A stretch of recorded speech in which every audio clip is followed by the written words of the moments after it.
ಗುರುಗಳೇ, ಈ ಗೊಂಬೆ ಒಂದು ಬಟ್ಟೆಯಿಂದ ಮಾಡಿರುವಂತಹ ನಿರ್ಜೀವ ವಸ್ತು.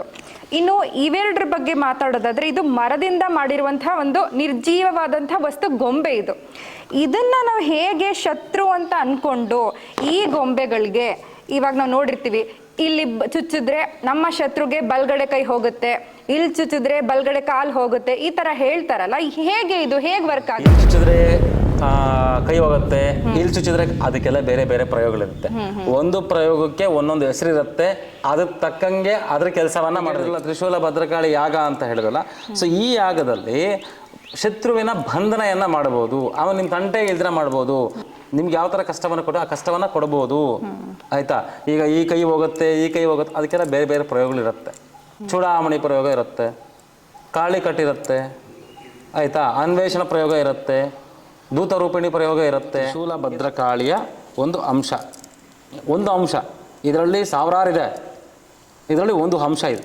ತ್ರಿಶೂಲ ಭದ್ರಕಾಳಿ ಯಾಗದಲ್ಲಿ ಏನೇನು ಮಾಡ್ತೀವಿ ಬರ್ತ ಕಲ್ತಿರೋರು ಈ ಸುಮ್ಮನೆ ತಡೆ ಹೊಡೆಯೋದು, ಸುಮ್ಮನೆ ಇದೆಲ್ಲ ಮಾಡೋದು, ಇವೆಲ್ಲ ಇವರಿದ್ದಾಗ ಯಾವ ಥರ ನಾವು ಶತ್ರು ನಿರ್ಬಂಧನವನ್ನು ಮಾಡ್ಬೋದು, ಯಾವ ಥರ ಶತ್ರುವನ್ನು ಕಟ್ಟಾಕ್ಬೋದು ಅನ್ನೋದೆಲ್ಲ ಇರುತ್ತೆ. ನಿಜವಾದ ಒಂದು ಮಾಟ ಮಂತ್ರ ಅಂದರೆ ಏನು, ಯಾವ ರೀತಿ ಜನಗಳನ್ನ ಇದನ್ನು ಆಚೆ ಕಡೆ ತೊಗೊಂಬರ್ಬೇಕು. ನಾನು ಮಾಡಿಸ್ಕೊಳ್ಳಿ ಅಂತ ಹೇಳೋದಿಲ್ಲ, ಮಾಡಿ ಅಂತ ಹೇಳೋದಿಲ್ಲ, ನೀವು ಅದರಿಂದ ಆಚೆ ಕಡೆ ಬರೋದು ಯಾವ ಥರ ಅನ್ನೋದೇ ನಾನು ಹೇಳ್ಕೊಡ್ತೀನಿ. ಏಪ್ರಿಲ್ 26ನೇ ತಾರೀಕು ತ್ರಿಶೂಲ ಭದ್ರಕಾಳಿ ಶತ್ರು ನಿವಾರಣಾ ಯಾಗ ಅಂತ ಇಟ್ಟಿದ್ವಿ. ಅಂದರೆ ಹೋಮ ವಿದ್ಯೆ ಹೇಳ್ಕೊಡೋದೇ ನನ್ನ ಒಂದು ಗುರಿ. ಅದ್ರ ಮೇಲೆ ಮನುಷ್ಯನಿಗೆ ಏನೋ ಒಂದು ಗುರಿ ಇರಬೇಕು ಅಂತ ಹೇಳ್ತಾರೆ. ನನ್ನ ಗುರಿ ಇದೆ. ಈ ಪ್ರಯೋಗವನ್ನು ಕೆಲವರು ಏನಾಗತ್ತಂದರೆ ಯಾವ ರೀತಿ ಮಾಡ್ತಾರೆ ಅಂತ ಗೊಂದಲ ಇರುತ್ತೆ. ಸೊ ಈ ಶತ್ರು ನಿವಾರಣೆಯನ್ನು ಯಾವ ರೀತಿ ಮಾಡ್ತಾರೆ, ಇದ್ಯಾವ ರೀತಿ ಮಾಡ್ತಾರೆ ಅಂತ ಒಂದು ಗೊಂದಲ ಇರುತ್ತೆ. ಬನ್ನಿ ನಾನು ನಿಮ್ಮ ಲೈವಲ್ಲೇ ತೋರಿಸ್ತೀನಿ. ನಮಸ್ತೆ. ನಮಸ್ತೆ. ಈ ಮಾಟ ಮಂತ್ರ ವಾಮಾಚಾರ ಅನ್ನುವಂಥದ್ದು ಇತ್ತೀಚೆಗೆ ಸರ್ವೇ ಸಾಮಾನ್ಯ ಆಗ್ಬಿಟ್ಟಿದೆ. ಯಾರು ನೋಡಿದ್ರು ನಿಮಗೆ ವಾಮಾಚಾರ ಆಗಿದೆ, ಮಾಟ ಮಂತ್ರ ಆಗಿದೆ ಅಂದ್ಬಿಟ್ಟು ಆ ಪರಿಹಾರ ಮಾಡಿಸ್ಕೊಳ್ಳಿ, ಈ ಪರಿಹಾರ ಮಾಡಿಸ್ಕೊಳ್ಳಿ ಅಂತ ಸಾಕಷ್ಟು ಲಕ್ಷಗಟ್ಟಲೆ ಹಣ ಕೇಳ್ತಾರೆ. ಜನಗಳು ಏನು ಮಾಡ್ತಾರೆ, ಹೌದು ಇರಬೇಕು ಅಂತ ಅಂದ್ಬಿಟ್ಟು ತುಂಬ ಹಣ ಕಳ್ಕೊತಾರೆ. ಹಾಗಿದ್ರೆ ಇದುವರೆಗೂ ಯಾರು ನೋಡದೇ ಇರುವಂಥ, ಇದುವರೆಗೂ ಯಾರು ಮಾಡದೇ ಇರುವಂಥ ಒಂದು ಮಾಟ ಮಂತ್ರ ಅಥವಾ ವಾಮಾಚಾರಕ್ಕೆ ಪರಿಹಾರ ಏನಾದರೂ ಇದ್ದರೆ ನಿಮ್ಮ ಹತ್ರ ಏನಾದ್ರು ಇದೆಯಾ ಅಂತ? ಫಸ್ಟು ನೀವೇನು ಹೇಳಿದ್ರಿ, ದುಡ್ಡು ಕಳ್ಕೊಂಡು ಎಲ್ಲ ಮಾಡ್ತಾ ಇದ್ದೀವಿ ಅಂತ ಹೇಳಿದ್ರಿ. ಈಗ ಯಾರೋ ಒಂದು ತಂತ್ರ ಪಂಡಿತರಿಗೆ ದುಡ್ಡು ಹಾಕಿರ್ತಾರೆ, ದುಡ್ಡು ಹಾಕಿ ಮಾಡ್ತಾರೆ ಅಂತ ಹೇಳ್ತಾರೆ. ಆಮೇಲೆ ಏನು ಹೇಳ್ತಾರೆ, ಫೋನ್ ಮಾಡಿ, ಇಲ್ಲಮ್ಮ ಇನ್ನೊಂದು ಪೂಜೆ ಆಗಿದೆ, ಇನ್ನೊಂದು ಬಂಧನೆ ಆಗಿದೆ, ಇನ್ನೊಂದಾಗಿದೆ ಅಂತ ಹೇಳ್ತೀನಿ. ನನ್ನದೊಂದು ಲೆಕ್ಕಾಚಾರ ಇದೆ. ಒಂದು ಸತಿ ನಾನು ದುಡ್ಡು ಆಮೇಲೆ ಕೆಲಸ ಆಗಿಲ್ವಾ, ಅದು ಮತ್ತೆ ನಾನು ಭಾನುವಾರ ಅದಕ್ಕೆ ಅಂತಲೇ ಒಂದು ಸಪ್ರೇಟ್ ದಿನ ಇಟ್ಕೊಂಡು ನಾನು ಮಾಡಿಸ್ತೀನಿ. ಸೊ ಇದ್ರಲ್ಲಿ ನನ್ನ ಹತ್ರ ಬಂದವ್ರಿಗೆ, ನಮ್ಮ ಆಫೀಸ್ಗೆ ಬಂದವ್ರಿಗೆ ಯಾವುದೇ ರೀತಿ ಕಲ್ಮಶ ಇರೋದಿಲ್ಲ. ಇವತ್ತಲ್ಲ ಮತ್ತೆ ಅದನ್ನು ರಿಪೀಟ್ ಮಾಡಿಸ್ತೀವಿ, ಮತ್ತೆ ರಿಪೀಟ್ ಮಾಡೋದಕ್ಕೆ ದುಡ್ಡು ತೊಗೊಳೋದು ಇವೆಲ್ಲ ನಾನು ಮಾಡೋದಕ್ಕೆ ಇಷ್ಟ ಆಗಲ್ಲ. ಸೊ ನಮ್ದು ಏನಿದೆಯೋ ಅದನ್ನು ಮಾಡ್ಕೊಂಡು ನಾವು ಹೋಗ್ತಾ ಇರ್ತೀವಿ. ಸೊ ನೀವೇ ಹೇಳಿದೊಟ್ಟಂಗೆ ಈ ತಂತ್ರವಿದ್ಯದಲ್ಲಿ ಈ ಅರ್ಧಂಬರ್ಧ ಕಲ್ತಿರೋರು ಈ ಸುಮ್ಮನೆ ತಡೆ ಹೊಡೆಯೋದು, ಸುಮ್ಮನೆ ಇದೆಲ್ಲ ಮಾಡೋದು, ಇವೆಲ್ಲ ಇವರಿದ್ದಾಗ ಇವೆಲ್ಲ ಅರ್ಧಂಬರ್ಧ ವಿದ್ಯೆಗಳು. ನಿಜವಾದ ಅಥರ್ಣ ವೇದದಲ್ಲಿ, ನಿಜವಾದ ಒಂದು ಅಥರ್ಣ ವೇದದಲ್ಲಿ ವಾಮಾಚಾರವನ್ನು ಮಾಡ್ತೀವಿ. ವಾಮಾಚಾರದಲ್ಲಿ ನಿಜವಾಗ್ಲೂ ಅಥರ್ಣ ವೇದದಲ್ಲಿ ಇದೆಯಾ ಇಲ್ವಾ, ಯಾವ ಥರ ನಾವು ಶತ್ರು ನಿರ್ಬಂಧನವನ್ನು ಮಾಡ್ಬೋದು, ಯಾವ ಥರ ಶತ್ರುವನ್ನು ಕಟ್ಟಾಕ್ಬೋದು ಅನ್ನೋದೆಲ್ಲ ಇರುತ್ತೆ. ಅದರಲ್ಲಿ ಸುಮ್ಮನೆ ನಾವು ತೆಂಗಿನಕಾಯಿ ತಡೆ ಹೊಡಿತೀವಿ, ಇನ್ನೊಂದು ಮಾಡ್ತೀವಿ, ಬೊಂಬೆ ಕುಚ್ತೀವಿ, ಇವೆಲ್ಲ ಅಲ್ಲ. ಸೊ ನಿಜವಾದ ಅಥರ್ಣ ವೇದ ಅಂದರೆ ಏನು, ನಿಜವಾದ ಒಂದು ಮಾಟ ಮಂತ್ರ ಅಂದರೆ ಏನು, ಯಾವ ರೀತಿ ಜನಗಳನ್ನ ಇದನ್ನು ಆಚೆ ಕಡೆ ತೊಗೊಂಬರ್ಬೇಕು. ನಾನು ಮಾಡಿಸ್ಕೊಳ್ಳಿ ಅಂತ ಹೇಳೋದಿಲ್ಲ, ಮಾಡಿ ಅಂತ ಹೇಳೋದಿಲ್ಲ, ನೀವು ಅದರಿಂದ ಆಚೆ ಕಡೆ ಬರೋದು ಯಾವ ಥರ ಅನ್ನೋದೇ ನಾನು ಹೇಳ್ಕೊಡ್ತೀನಿ. ಸೊ ಅದಕ್ಕೋಸ್ಕರ ನಾವೇನು ಮಾಡ್ತಾಯಿದ್ದೀವಿ ಅಂದರೆ ಏಪ್ರಿಲ್ 26ನೇ ತಾರೀಕು ತ್ರಿಶೂಲ ಭದ್ರಕಾಳಿ ಶತ್ರು ನಿವಾರಣಾ ಯಾಗ ಅಂತ ಇಟ್ಟಿದ್ವಿ. ಅಂದರೆ ಹೋಮ. ಅಂದರೆ ಈ ಹೋಮ ಅನ್ನೋದು ನೀವು ಇಷ್ಟಿಂದ ಮುಂಚೆ ನೋಡಲ್ಲ, ಮುಂದಕ್ಕೆ ನೋಡೋದು ಇಲ್ಲೇನೋ. ಯಾಕಂದರೆ ಇದು ನಮ್ಮ ಕರ್ನಾಟಕದಲ್ಲಿ, ಇದು ನಾರ್ತಲ್ಲಿ ನಡೆಯುತ್ತೆ.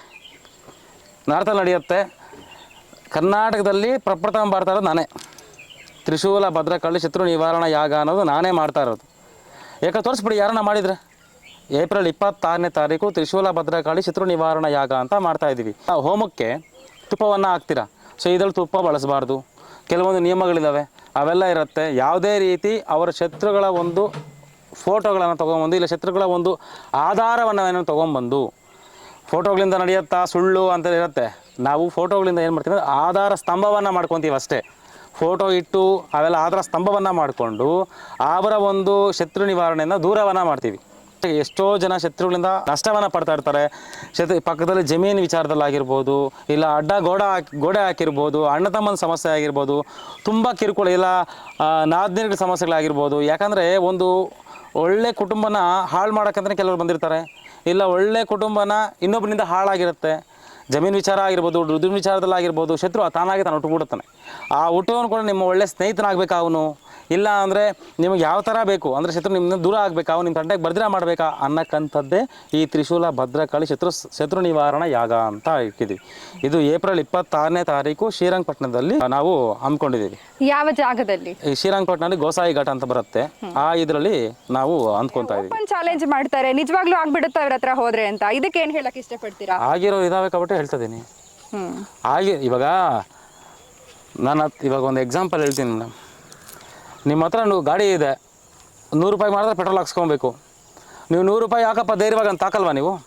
ಹಾಕ್ತೀವಿ. 200 ರೂಪಾಯಿಗೆ ಹೋಗ್ಬಿಟ್ಟು ಹಾಕ್ಸ್ತೀರಾ ನೀವು? ನಿಮ್ಮ ಹತ್ರ ಇರೋದು ಎಷ್ಟು? 100 ರೂಪೀಸ್. ಹಾಂ, ನೀವು ಹೆಂಗೆ ಹಾಕ್ಸ್ತಾ ಇದ್ದೀರಾ? 100 ರೂಪಾಯಿಗೆ ಎಷ್ಟು ಧೈರ್ಯವಾಗಿಂದ ಕೇಳ್ತೀರಾ? ನನ್ನ ಹತ್ರ ಇದೆ 100 ರೂಪೀಸ್, ಅದಕ್ಕೆ ಕೇಳ್ತಾ ಇದು ಅಷ್ಟೇ, ಇದ್ದೀನಿ. ನನ್ನ ಹತ್ರ ವಿದ್ಯೆ ಇದೆ, ನಾನು ಅದಕ್ಕೆ 100% ಚಾಲೆಂಜ್ ಆಗ್ತಾ ಇದ್ದೀನಿ. ಓಕೆ. ನನ್ನ ಹತ್ರ ಇದೆ, ನಾನು ಚಾಲೆಂಜ್ ಆಗ್ತಾ ಇದ್ದೀನಿ. ಈಗ ಹೋಗ್ಲಿ, ಆ ಚಾಲೆಂಜ್ ಹಾಕಿರೋರು ಪುಣ್ಯಾತ್ಮರು, ನೀವು ಮಾಡ್ತಾರೋ ಸುಳ್ಳು ಅನ್ನೋ ಪುಣ್ಯಾತ್ಮರು ಯಾರೋ ನನ್ನ ಹತ್ರ ನನ್ನ ಮುಂದೆ ಬರಲಿ. ಲಲಿತಾ ತ್ರಿಪುರ ಸುಂದರಿ ಮತ್ತೆ ಶ್ರೀವಿದ್ಯಾ ಇದೆ, ಇದನ್ನು ಕೂಡ ಸಾಧನೆ ಮಾಡಿ ಅವ್ರಿಗೆ ಏನು ಬೇಕೋ ಅದನ್ನು ಪಡ್ಕೋಬಹುದು. ಆದರೆ ನೀವು ಭದ್ರಕಾಳಿದಾಗಿರಬಹುದು ಅಥವಾ ಕಾಳಿ ಮಾತೆ, ಸ್ಮಶಾನ ಕಾಳಿ, ಹೀಗೆ ಬರೀ ತಾಂತ್ರಿಕ ವಿಧಾನದ ಮಾತ್ರ ಹೇಳ್ಕೊಡ್ತೀರಾ, ಯಾಕೆ ಎರಡರಲ್ಲೂ ಏನು ಡಿಫ್ರೆನ್ಸ್ ಅಂತ? ನಾನು ಪೌರೋಹಿತ್ಯದಲ್ಲಿ ಕೂಡ ನಾನು ಬೆಳೆದಿರೋನು. ಪೌರೋಹಿತ್ಯದಲ್ಲಿ ನಾನು ಒಂದು ಗುರು ಹತ್ರ ಬೆಳೆದಿರೋನು, ಅರ್ಥ ಆಯ್ತಾ? ಒಂದು ಗುರು ಪರೀಕ್ಷೆಗೆ ಎಷ್ಟು ಬೇಕೋ, ಒಂದು ನಾಮಕರಣಕ್ಕೆ ಎಷ್ಟು ಬೇಕೋ ಅಷ್ಟು ಮಾತ್ರ ಕಲ್ತಿರೋನು. ತಂತ್ರವಿದ್ಯೆ ನಾನು ಸಂಪೂರ್ಣ ಬಂದಿದ್ದೀನಿ ಅಂದರೆ ನಾನು ತಂತ್ರವಿದ್ಯೆ ಸಂಪೂರ್ಣ ಕಲ್ತಿದ್ದೀನಿ. ತಂತ್ರವಿದ್ಯೆ ನಾನು ಸಂಪೂರ್ಣ ಅನುಭವಿಸ್ತಾ ಇದ್ದೀನಿ. ತಂತ್ರದಲ್ಲಿ ನನಗಾಗಿರೋ ಅನುಭವಗಳನ್ನ ಜನಗಳಿಗೆ ಕೊಡ್ತಾ ಇದ್ದೀನಿ. ಸಾವಿರಾರು ಜನ ಹತ್ರ ಬಂದು ವಿದ್ಯೆ ಕಲಿತಿರ್ತಾರೆ, ಲಕ್ಷಾಂತರ ಬಂದು ಪರಿಹಾರ ಮಾಡ್ಕೊತಾ ಇರ್ತಾರೆ. ಮಾಡ್ಕೊಳ್ಳಿ. ಈಗ ನಾನು ಹೇಳೋದಂದ್ರೆ ಲಕ್ಷಾಂತರ ಜನ 100 ಜನ ಬಂದಲ್ಲಿ 70 ಜನ ಪರಿಹಾರ ಆಗುತ್ತೆ, 30 ಜನಕ್ಕೆ ಆಗಲ್ಲ. ಅಂಥವ್ರು ಕೂಡ ನಾನು ಬಿಡ್ತಾ ಇಲ್ಲ, ಬಾಪ ಅಂತಲೇ ಕರೀತಾ ಇದ್ದೀನಿ. ಗುರುಗಳೇ ನನಗಾಗಿಲ್ಲ ಅಂತ ಹೇಳಿದ್ರೆ ನೀವು ಫಸ್ಟ್ ಆಫೀಸ್ಗೆ ಬಾಪ, ಭಾನುವಾರ ಬಾಪ ಅಂತಲೇ ಕರಿತೀನಿ. ಓಕೆ.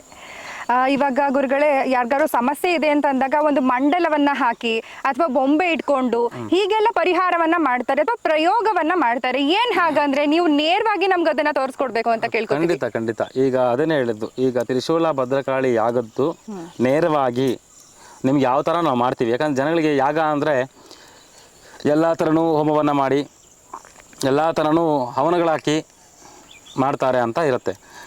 ಅಥರ್ವಣ ವೇದದಲ್ಲಿ ಯಾಗ ಅಂದರೆ ಹವನಗಳು, ಪೂರ್ಣಾವತಿಗಳು ಇವೆಲ್ಲ ಇರೋದಿಲ್ಲ. ಅರ್ಥ ಆಯ್ತಾ?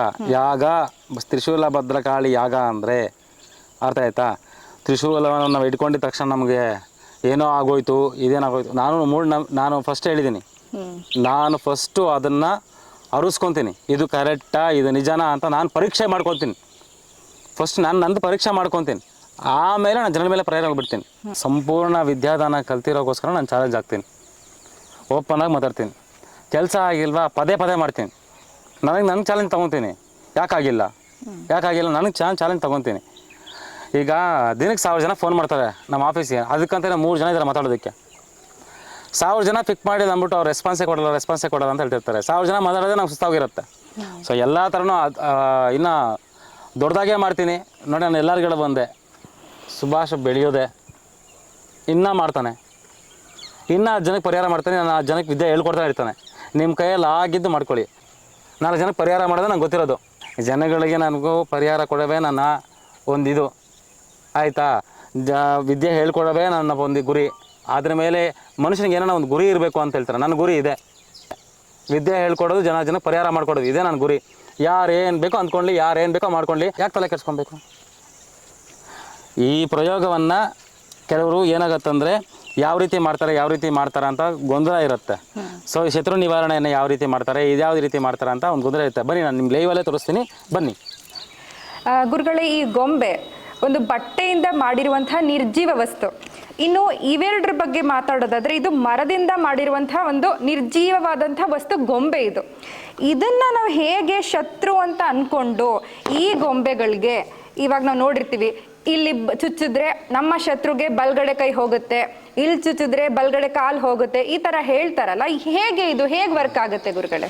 ಈಗ ಹಲವಾರು ಮರ ಇದಿರುತ್ತೆ, ಕಡ್ದು ಏನು ಮಾಡ್ತಾರೆ, ಒಂದು ಡೈನಿಂಗ್ ಟೇಬಲ್ಲು, ಒಂದು ಮಂಚನೋ ಮಾಡ್ತಾರೆ, ಒಂದು ರೂಪ ತರ್ತಾರೆ ಇಲ್ವಾ? ಹೌದು. ಇದು ಹಂಗೆ. ಆ ಜೀವಕಾಳು ಅನ್ನೋದು ಪ್ರಾಣ ಪ್ರತಿಷ್ಠಾಪನೆಯನ್ನು ಕೊಡ್ತೀವಿ. ಅಂದರೆ ಒಂದು ರಾಕ್ಷಸನಾಗಿರ್ಬೋದು, ಒಂದು ಭೂತನಾಗಿರ್ಬೋದು, ಒಂದು ದೇವಿನಾಗಿರ್ಬೋದು, ಉಗ್ರ ದೇವತೆ ಆಗಿರ್ಬೋದು ರೂಪವನ್ನು ಕೊಡ್ತೀವಿ. ಆ ರೂಪದಲ್ಲಿ ಇವನು ನನ್ನ ಶತ್ರು ಅಂತ ತೋರಿಸ್ತೀವಿ. ಆಯಿತಾ? ಅವರಿಗೆ ಏನು ಕೊಡಬೇಕು ಅದನ್ನು ಕೊಟ್ಟು ಅಲ್ಲಿ ನಿರ್ಮೂಲನೆ ಮಾಡ್ತೀವಿ. ಶಕ್ತಿ ಪ್ರಾಣಕ್ಕೆ ಕೊಡಕ್ಕಂಥದ್ದು. ಅಂದರೆ ನೀವು ಹೇಳು ಬಟ್ಟೆ ಎಲ್ಲ ಸೇರಿಸಿದ್ದಾರೆ ಅದಕ್ಕೆ ಪ್ರಾಣ ಕೊಡ್ಬೋದಾ ಅಂತ ನೀವು ಹೇಳ್ಬೋದು. ಈಗ ನಾನು ಹೇಳಿದೆ ಮರ ಎಲ್ಲ ಕಡಿದಿರ್ತಾರೆ, ಅದಕ್ಕೆ ಹೆಂಗೆ ನೀನು ಒಂದು ರೂಪ ಕೊಡ್ತೀಯ? ಒಂದು ಆಚಾರಿ ಒಂದು ರೂಪ ಏನಕ್ಕೆ ಕೊಡ್ತಾನೆ? ಒಂದು ಅಂದ ಚಂದ ಏನಕ್ಕೆ ಕೊಡ್ತಾನೆ? ಸೊ ಅದನ್ನ ನಂಬೋದು, ಇದನ್ನ ಯಾಕೆ ನಂಬಲ್ಲ ಅಲ್ವಾ?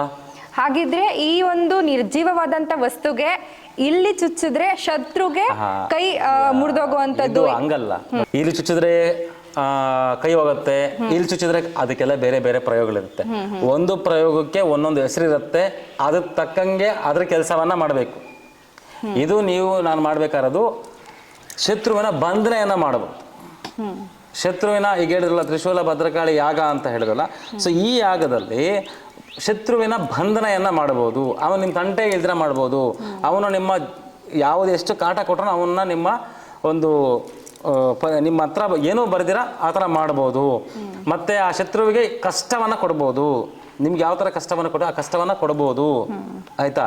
ಈಗ ಈ ಕೈ ಹೋಗುತ್ತೆ, ಈ ಕೈ ಹೋಗುತ್ತೆ, ಅದಕ್ಕೆಲ್ಲ ಬೇರೆ ಬೇರೆ ಪ್ರಯೋಗಗಳಿರುತ್ತೆ. ಚೂಡಾಮಣಿ ಪ್ರಯೋಗ ಇರುತ್ತೆ, ಕಾಳಿ ಕಟ್ಟಿರುತ್ತೆ, ಆಯಿತಾ? ಅನ್ವೇಷಣ ಪ್ರಯೋಗ ಇರುತ್ತೆ, ದೂತರೂಪಿಣಿ ಪ್ರಯೋಗ ಇರುತ್ತೆ. ಈ ಥರ ಪ್ರಯೋಗ ಇವೆಲ್ಲ ಯಾರಿಗೂ ಗೊತ್ತಿಲ್ಲ. ಆಯಿತಾ? ಇದು ಹಳೇ ಕಾಲದಿಂದ ಯಾರು ಮೂಡಿಸ್ಕೊಂಡು ಬಂದಿರ್ತಾರೋ ಆ ಪುಣ್ಯಾತರಿಗೆ ಮಾತ್ರ ಗೊತ್ತಿರುತ್ತೆ. ಓಕೆ. ಈಗ ಹೆಣ್ಣು ಶತ್ರು ಇದ್ರೆ ಹೆಣ್ಣು ಗೊಂಬೆ, ಗಂಡು ಶತ್ರು ಇದ್ರೆ ಗಂಡು ಗೊಂಬೆ, ಇವ್ರಿಗೆ ಏನಾದ್ರೂ ಪ್ರಯೋಗ, ಈ ಗೊಂಬೆ ಮೇಲೆ ಏನಾದ್ರು ನಾವು ಪ್ರಯೋಗ ಮಾಡಿದಾಗ ನಿಜವಾಗ್ಲೂ ನಮ್ಮ ಹೆಣ್ಣು ಶತ್ರು ಗಂಡು ಶತ್ರುಗೆ ತೊಂದರೆ ಆಗತ್ತಾ? ನಿಜನಾ ಇದು? ಇದು ಸುಳ್ಳು. ಸುಳ್ಳು, ಖಂಡಿತ ಸುಳ್ಳು. ಇದು ಹೇಳಿದೆ, ಇದಕ್ಕೆ ಜೀವ ಕೊಡ್ತೀವಿ, ಅದೇ ರೀತಿನೇ ಜೀವ ಕೊಡ್ತೀವಿ. ಗಂಡು ಹೆಣ್ಣು ಒಂದೇ ರೀತಿಯಲ್ಲಿ ಮಾಡಿದಾಗ ಅದು ವಶೀಕರಣ ಆಗುತ್ತೆ. ಅರ್ಥ ಆಯ್ತಾ? ಈಗ ಇವ್ರ್ಯಾರು ಅವ್ರ್ಯಾರು ಅದನ್ನು ಒಂದುಗೂಡಿಸ್ತೀವಿ, ಇಷ್ಟೇ ಇರೋದು. ಹೆಣ್ಣು ಹುಡುಗಿ ಮೇಲೆ ಮಾಡಬೇಕಾದ್ರೆ ಹೆಣ್ಣು ಮಾತ್ರ ತಗೊತೀವಿ, ಗಂಡು ಮೇಲೆ ಮಾಡಿದಾಗ ಗಂಡು ಮಾತ್ರ ತಗೊತೀವಿ, ಇಷ್ಟೇ. ಇದರಲ್ಲಿ ಅಪಪ್ರಚಾರ ಬೇರೆ ಬೇರೆ ಥರ ಮಾಡೋದು, ಹಿಂಗೆ ಕುಚ್ಚೋದು ಹಂಗೆ ಕುಚ್ಚೋದು, ಕುಚ್ಚೋದು ಇರುತ್ತೆ. ಪ್ರತಿ ಪ್ರಯೋಗದಲ್ಲೂ ಸ್ವಲ್ಪ ಕುಚ್ಚೋದು ಇರುತ್ತೆ. ಮನಸ್ಸಿಗೆ ನೋವು ಮಾಡೋಂತಹ ವಿಷಯಗಳನ್ನು ನಾವು ಮಾಡೋಕ್ಕಂಥದ್ದು, ಸಂಹಾರ ಮಾಡೋಕ್ಕಂಥದ್ದಾಗಲಿ ಇವತ್ತರೆಗೂ ಯಾರೂ ಮಾಡಬಾರ್ದು. ನನಗೆ ಗೊತ್ತಿರೋ ಪ್ರಕಾರ ಸಂಹಾರ ಪ್ರಯೋಗಗಳು ಯಾವು ಮಾಡಬಾರ್ದು. ನನ್ನ ಶಿಷ್ಯಂದ್ರಿಗೆ ಕೂಡ ನಾನು ಹೇಳ್ತೀನಿ, ಮಾರಣ ಪ್ರಯೋಗ ಮಾಡಬಾರದು. ಅವ್ರ ಕಷ್ಟ ಕೊಡಿ, ನರಕ ಚಿತ್ರ ಹಿಂಸೆ ಅನ್ಬೇಡಿ. ನಿಮ್ಗೆ ಎಷ್ಟು ಕಷ್ಟ ಕೊಟ್ಟಿದ್ರು ಅಷ್ಟು ಕೊಡಿ, ಬೇಡ ಅನ್ನಲ್ಲ. ಯಾಕಂದರೆ ಇದು ಕಲಿಯುಗ. ಇಲ್ಲಿ ಏಟ್ ತಿನ್ಕೊಂಡೇ ನೀವು ಹೋಗ್ಬೇಕು. ಅದೇ ಜನ್ಮ ನಾನು ಪಾಲನೆ ಮಾಡ್ತೀನಿ.